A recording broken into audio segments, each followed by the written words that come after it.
data privacy legislation is not exactly at the top of the food chain in terms of public awareness, yet it is an important issue that will affect Vermonters in a lot of ways. Is that right? Yeah, absolutely so. And it will affect taxpayers in a number of ways.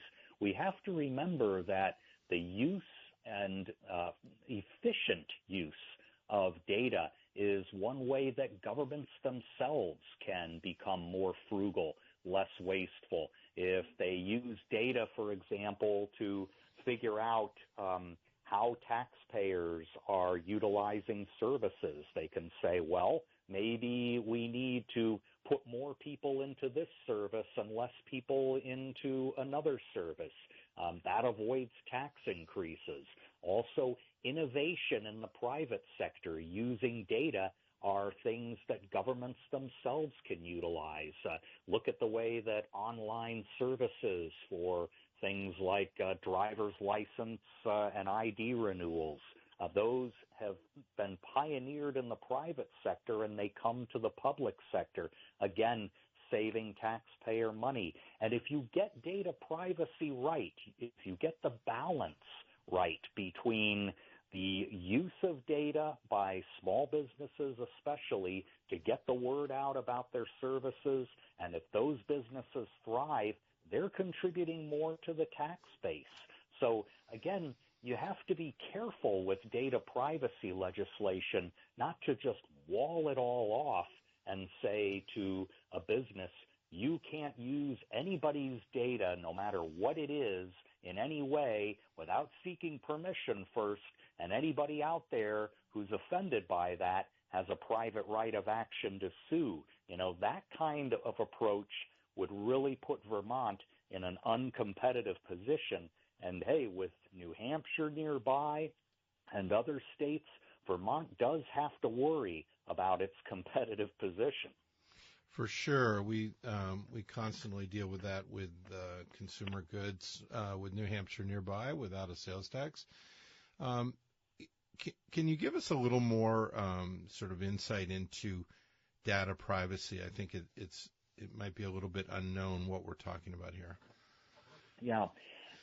Both on the federal and on the state level, there have been a number of proposals to answer the concerns of a lot of consumers, which are perfectly valid, that they don't feel like they're in control of their personal information, that there's so much out there that they don't even know about, that the private sector and the public sector are utilizing. They're worried that their healthcare data or their financial data might get taken and used in ways that don't have their permission, or the data might get compromised, and suddenly everything from your social security number to how much money you make will be out there on the internet for everybody to see and take advantage of. And so many lawmakers and some executive branch officials, again, both federal level and state level, are responding with proposals to do things like, number one, restrict the access that the private sector especially has to personal data.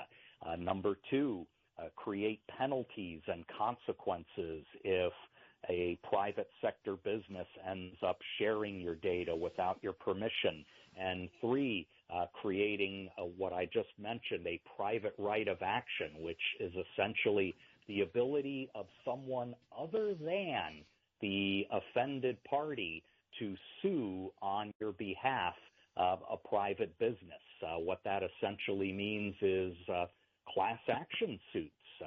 If a given company ends up accessing 5,000 records of individuals to which it wasn't entitled, well, a group of attorneys could come along and say, this is wrong.